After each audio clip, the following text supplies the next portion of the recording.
Brokman, February 9th, 1995. Before we go on to the post-war life after your liberation, I just want to ask you two questions about your time in the camps. First of all, did you have any friends? Did you have any kind of personal relationships? I mean, everything in your life was severed before the war.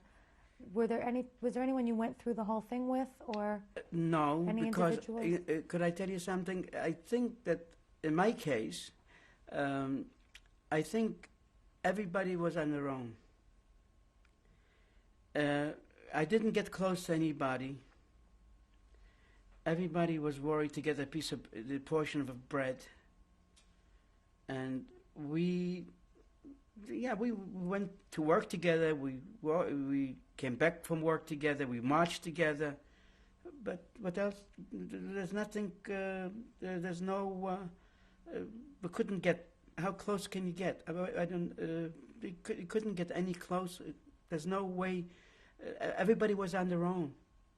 And there was no, oh yeah, there was friendship, there was, everybody prayed for each other, yes, but there was no, like, every man for himself. It was a survival of the fittest. And that's exactly what happened. Everybody tried to survive. My other question was, you said before that you remembered the date because it was the day after your birthday. How did you remember dates? Oh, I'm very good at that. I'm very good as far as dates are concerned. But how did you remember while you were there? You didn't have a calendar. I didn't know, but I remember we did remember. You know how you remember when we had let's say a Christmas holiday. So I knew it was December 25th. So from that time on, we counted the days. We counted like December 25th, or on the first day of the year. We didn't go to work. We knew it was the first of January, so we counted the first, second. So this way we knew the first came out on a Thursday or whatever. So we knew we followed this. We followed the dates, the days. Okay, so let's go back to your liberation.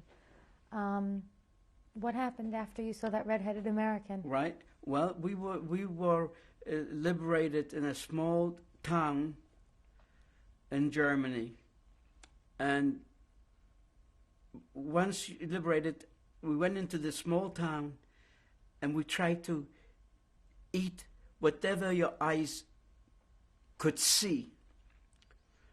No matter what you saw, went to your mouth. No, whatever. And I started eating and eating and eating and eating without a stop. But what happened? I got so sick, and I thought I'm going to die. I was never sick in the camps. I was never sick in concentration camp. I got so sick that I thought this was my last day. So anyway, I got better the next day, and I was handled by the American Army. They gave us places where to stay, and they gave us shelter. They gave us clothing. They gave us first aid things, personal things, and we had already identity, no more number, and I had my name back. How old were you? I was 1945. I was 18 years old, and after six weeks being under the American zone, the head of the army in that particular town took a few men in, a few boys in, and asked us what do we want to do. So he suggested that we should go back to the town where we were brought up when we were before the war. and he said that he will give us transportation by truck to the Russian zone, because it was American zone, Russian zone, French zone, and English zone. So we have to go, in order to go to Poland, we have to go to the Russian zone. So I had a little knapsack with an extra pair of shoes, an extra pair of pants and jacket, sweater, whatever. And sure enough, they gave us a letter stating that we were prisoners of war, Jewish people, prisoners of war, and when we get into the Russian zone, they should treat us just like they treat us under the American zone. And also, we should go to every little hamlet. They're going to give us lodging for free. So sure enough, they brought us in by truck to the Russian zone. They dropped us off. Did you trust the American? Did you Oh, trust yes. this Oh, what was yes. going on? Absolutely. You realized that was it? And I'd never had any fear at all. They were God sent. They were the liberators, and they arrived to the Russian zone, and we showed out the papers that we were prisoners, and they took us in, and they started interrogating us. Where did we get the clothes? Where did we get this? They took everything away from us. And they left us whatever we had. And we started, a few of us, just maybe 3 or 4, I don't remember distinctly how many people we were there. And we walked from one little hamlet to another, a small hamlet, a small town, a village. And at night, after we did about 20 to 25 kilometers, we stopped off at the Bürgermeister, at the mayor of the town, and he gave us lodging, and he gave us food for the next day, and that's what happened for 6 weeks. I walked for 6 weeks because everything was bombed out, and the Russians wouldn't give us any transportation. There was no trains, there was no hitchhiking. So finally we arrived, we walked to Poland, to a big town called Poznań. From there, we spent the night on a railroad station. From there we took the train and to another town called SHOAH, also a big town. That's where the big Black Madonna is, a big a Catholic church where the Pope goes always on his hiatus. And we stay there, and we wanted to find out if there are any Jewish people there. So they told us that on one particular street, there's some Jewish people live there. And we walked, it was about 11 o'clock at night. We walked there, and everything was closed. So the next day, we were sitting at the railroad station because there was no trains going at night, and we waited the next day till a train was coming down to go to my town where I was brought up. It's only about an hour and a half to my town. So finally the train arrived, but the train was so crowded that those days they were riding the trains on top of the trains. You ever see movies that the people were riding outside the trains and on top of the trains, in between the cars? Well, anyway, I found up a standing room only. I found a place, and we came to my town, Zawiercie. And as the train stopped, I got off. I was the only one person that I got off in this town. And as the train left, I looked around And I said to myself, what am I doing here? Where should I go? What should I do? I was like in a Twilight Zone. What do you do? So as I'm walking, it was a beautiful, beautiful street where the train station is. And as I'm walking, a thought came to my mind. I said, let me go to the place where we lived before the war, before we went into the concentration, not only concentration, before we went into the ghetto. Because over there, this Gentile lady, this Polish lady, she could be living there because they didn't take it away. And I figured, I'll go there. Sure enough, I walked down this beautiful street, and then I made a left, and I walked down my street the way I was brought up. It was our number was number 24, Górnośląska ulica. And sure enough, I knock on the door, and this lady yells out from the top, "Who is it?" in Polish. So I said, "I'm here. I want to come speak to you. I want to talk to you." And so she came down. I said, "Do you know the people used to live down in this apartment before the war? Do you know anybody is here?" She says, "Who are you?" I says, "You don't recognize me?" She said, "No." Well, my name in Yiddish is Abush. My name is Brokman. Brokman.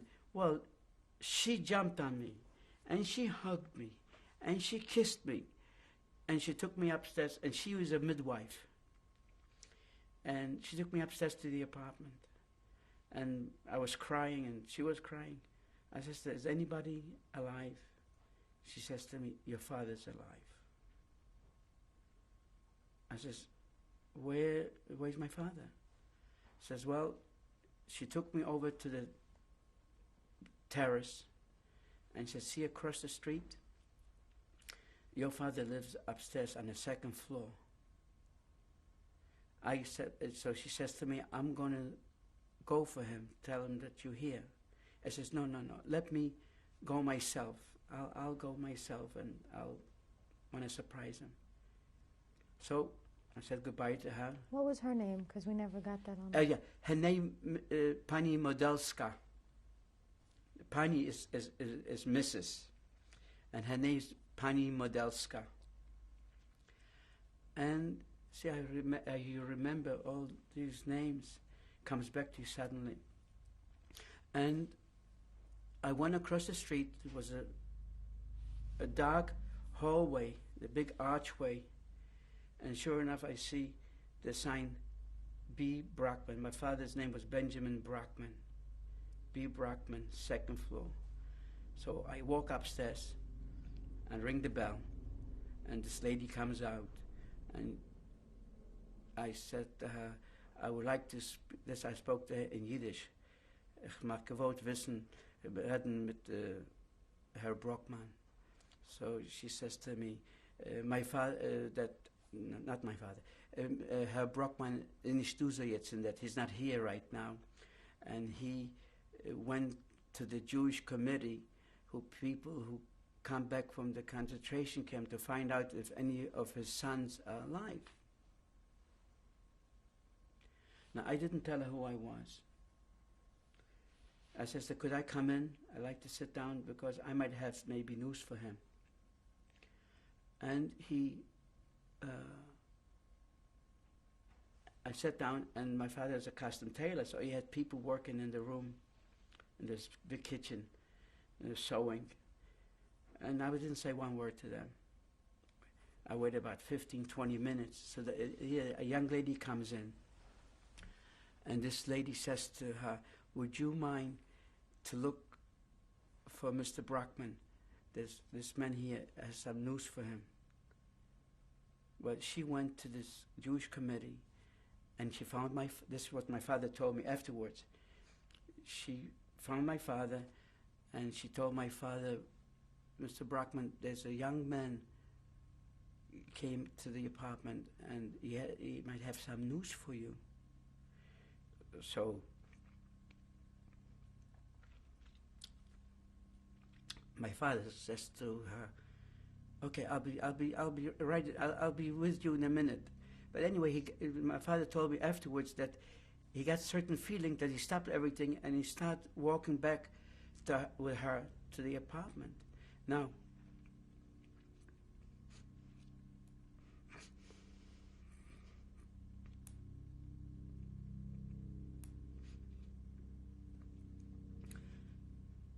when you're a baby,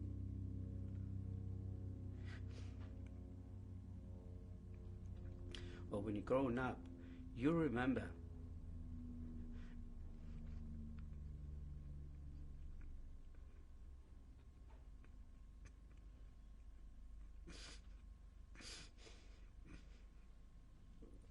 your parents' footsteps. And I'm standing upstairs and waiting for my father. And suddenly I hear footsteps, and that's my father's footsteps.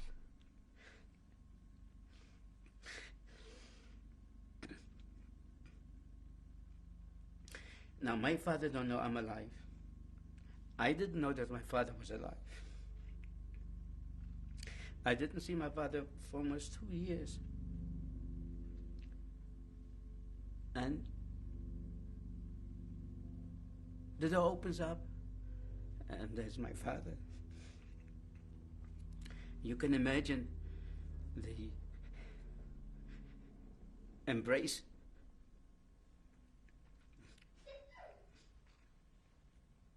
And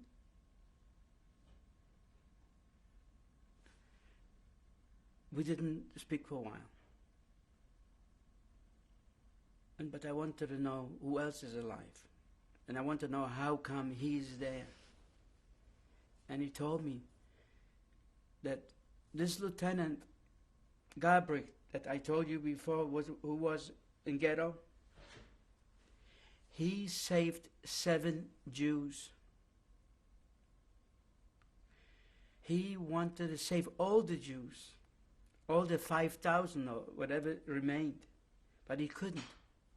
But he saved 2 tailors, a shoemaker, a carpenter, an electrician, and somebody else.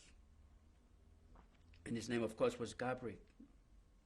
And my father was amongst the 7 Jews that remained in this factory, in the Luftwaffe, all the time when we were in the concentration camp.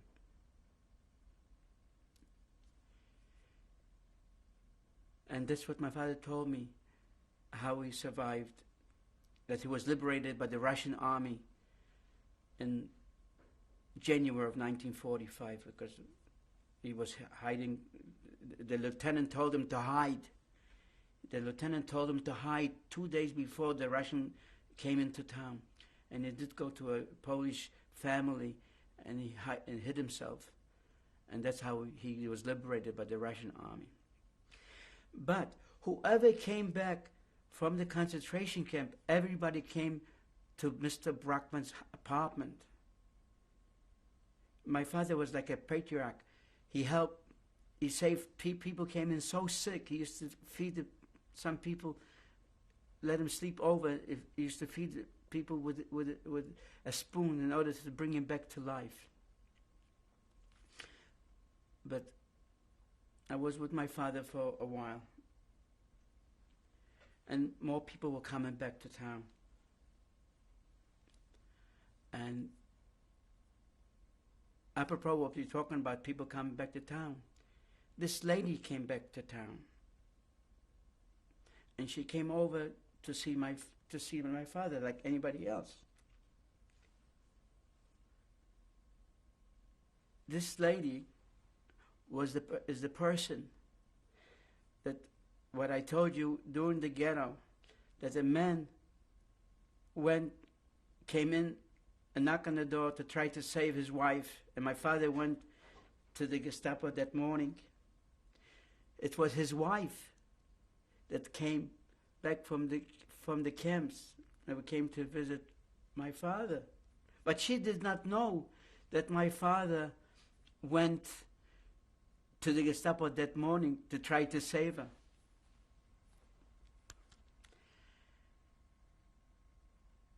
And in the meantime, I didn't want to stay in Poland, because Poland, they were having pogroms after the war in a town called Kielce. So I didn't want to stay in Poland. So in the meantime, I got in touch with my uncle in the United States, that the uncle that I told you at the beginning, that he came to visit us in 1935, that I'm alive and I would like to come to the United States. And what happened was, he sent me back a letter stating he'll try his best to bring me to the States. Now, in order to go to the States, I couldn't go to the States from Poland. We had to go back to Germany, because I was a displaced person. And I went back to Germany without my father, because my father had to get rid of everything he had, because I didn't have anything, you know. So my father got rid of all his machinery, whatever he had. And I went back to Germany, to a town called Straubing. And I registered myself, and I got myself an apartment. But also came back this lady that my father tried to save. Also, she also went with us. A few people went together. And I registered myself in Germany. It was, I think, it was November of 1945 in Straubing. And a month later, my father followed me, and we got an apartment in Straubing. When my father came to Straubing, we formed an organization for all the people who remained, whoever came back from my town. And we tried to look, especially tried to look for that lieutenant that tried to save all the Jews. This Lieutenant Gabrick from the Luftwaffe tried to save all the Jews in the town, but he couldn't. He put ad in the German papers in Munich and in Frankfurt. Sure enough, he answered the ad. The lieutenant answered the ad. And the lieutenant got in touch with my father, and we brought him. We brought the lieutenant with his girlfriend to the town of Straubing, and we honored him to try to save mostly all the people in the town. And as a matter of fact, I think that his name is also inscribed in the Yad Vashem as he tried to help the Jewish people. Now, while we were in Straubing, we were eating dinners in a place where the United States government was sponsoring food for the displaced persons. And as I'm having one night dinner, and in that place, I see an American soldier having dinner with this gentleman, with this young man. Now, I don't know the American soldier. I never saw him. But I remembered this young man, and I think to myself, how do I know him? Where do I know him from? In the camp in 5th Titan, as I worked nights during the day I used to go to the kitchen, hoping that somebody in the kitchen would throw something out, give me something to eat. He was a cook in the kitchen. I didn't know his name. I didn't know his first name, I didn't know his second name. I only know his looks. So, not being bashful, I went over to the table, and I said to him, "Were you in Fünfteichen?" He says, "Yes." I says to him, "You know, I used to go over, looking to the window, trying to hope that you'd be able to throw out some potatoes or carrots or a piece of bread, but you just ignored me. But at least I meet you now." So he made me sit down with him, with the American soldier. And he introduced me to this American soldier. And the soldier tells me that he comes from the Bronx, lives in the Bronx, New York. I said, "Bronx, New York?" I said, my uncle lives in the Bronx, and we would have something in common. So he said, his brother, he says, lives only 2 blocks away from my uncle. My uncle lived on Boynton Avenue in the Bronx, and his brother lived on Manor Avenue in the Bronx. It's only 2 blocks away. So in order for me to write a letter to my uncle, to get it quick, because those days, right after the war, it took a long time for us to write. And it took about 2-3 weeks, but through the American soldier, we go very fast, airmail. So what happened? I write a letter to my uncle, I give it to the soldier. In turn, the soldier writes a letter to his brother. His brother takes the letter that I wrote to my uncle and brings it over to my uncle. So his brother became friends with my uncle became friends with his brother. In the meantime, the soldier met a young lady from the concentration camp.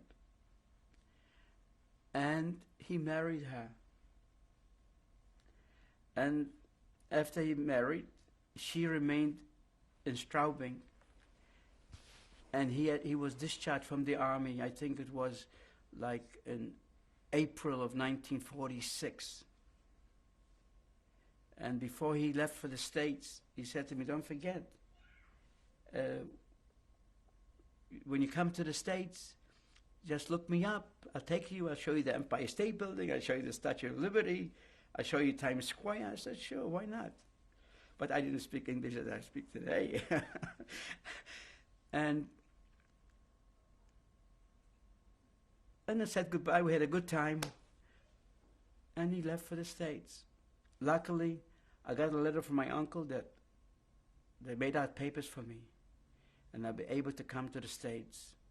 And they made a date, the American consulate made a date for me that I'm going to leave Germany on July 5th, 1946, which I did. Only for myself, not for my father. In the meantime, my father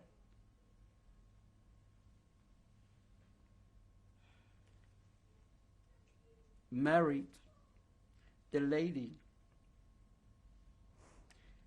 that he tried to save.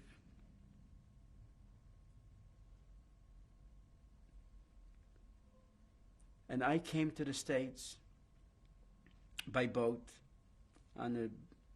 Mostly, I think that was the first refugees, the first displaced people on this particular boat called Marine Flesher boat. And we arrived in New York Harbor on July 15th, 1946. My uncles were there. My uncle was there. My grandfather was there. No, my grandfather was there. My mother's father was there. And I went to live with my uncle in the Bronx on Boynton Avenue. The next day, or 2 days later, somehow or other, I got in touch with a soldier. What was his name? His name was Bernie Needleman. Very pleasant, very, very fine, very outgoing, very heart-giving. I mean, there's no words could describe him. He was such a great guy. And finally came over, and whatever he promised me that he's going to take me to see Times Square and the Statue of Liberty, that's what he did. He kept his promise. In the meantime, his bride was still in Europe. And at the end of the day was about 9 o'clock, 8 o'clock. He says to me, he took me back to the Bronx from Times Square. And he says to me, why don't you come and meet my brother? Like I used to send the letters to, so you could give it to your uncle. I said, sure, why not?